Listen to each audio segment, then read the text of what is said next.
Every fire has its spark, and every war has its instigator. The war for the Great Empire was sparked on Loman, where 3 factions reside. Jacob was busy packing his bags as his mother ran back and forth, grabbing what she could. She didn't worry about neatness. Getting out as fast as possible was paramount. "Jacob, Jeremy, we have to go, now!" "The Adlet militia is coming up the street," father exclaimed, pulling mother with him. The whole family pulled each other to their vehicle. Jeremy was so overloaded that he dropped his stuffed teddy bear. "Leave it, we have to go." "Jacob, hold on to him." The vehicle moved before the doors closed, and Jacob was still buckling his little brother in. It was the middle of the day, but the sky was dark with smoke, and the roads were filled with debris. The vehicle bounced and buckled as it traveled, and the sound of heavy machines filled the air. The radio was on, while father listened to the reports, hoping for a clear path.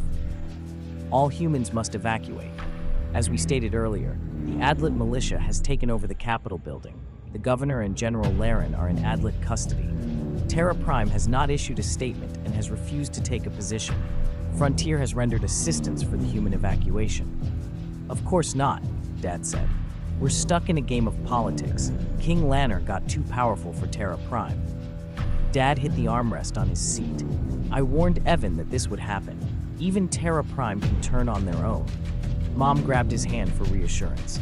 "I'm just glad that Frontier got their ships here on time. I'll be happy to go back to Frontier and be with other humans. Maybe our kids can still have a normal life." "We still have to get off this rock. Thankfully, we're almost at the evacuation center now." The vehicle came to a stop. The roads were filled with too much debris and soldiers. Dad opened the door. "Get out. We'll have to rough it from here."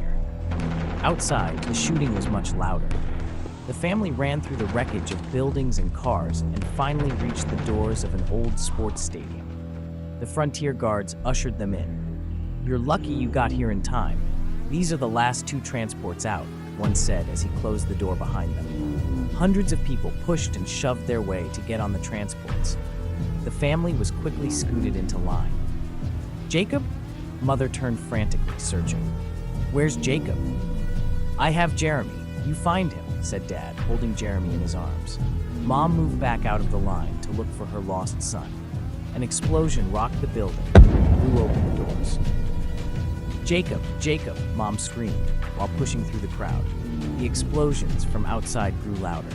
"That's it. Close the gates on this one. We have to launch," said the Frontier security guard. The gates closed before Mom could get out.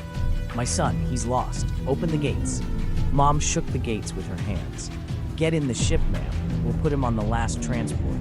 "I'm not leaving my son, damn it. Open these gates." "Jacob, Jacob."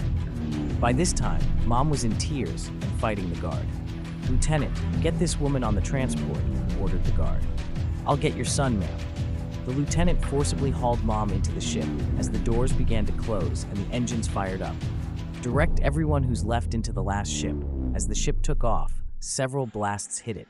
It was damaged and smoking, but it continued on and faded from sight. "Colonel, Adlet troops are in the buildings," said the guard over the communicator.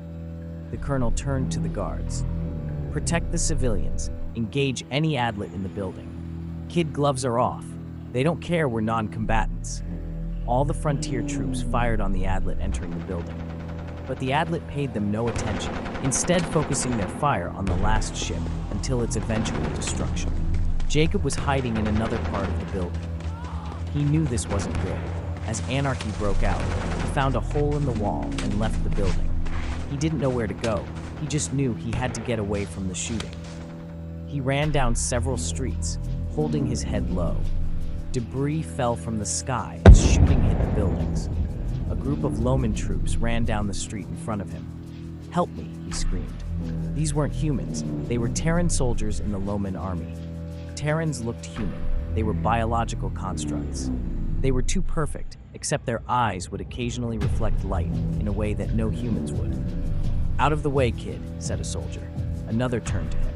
"Get to the school. We're setting up a defensive line there." Jacob was human, but he knew what they meant. The Loman Terran School. Air raid sirens clanged throughout the city. He was afraid, but he knew he had to move. He didn't know why the Adlet were attacking or why Terra Prime might be behind them. He only knew that the Terrans on Loman were his only hope. He ran from building to building, hiding everywhere he could until he ran into an Adlet officer who pointed him out. The Adlet aimed his gun at him, but was himself shot by a Loman patrol. Another intense firefight ensued between them, leaving nothing undamaged. Jacob knew they would be focused on each other, and the school was only a block away. He made his move and ran as fast as he could towards the barricade.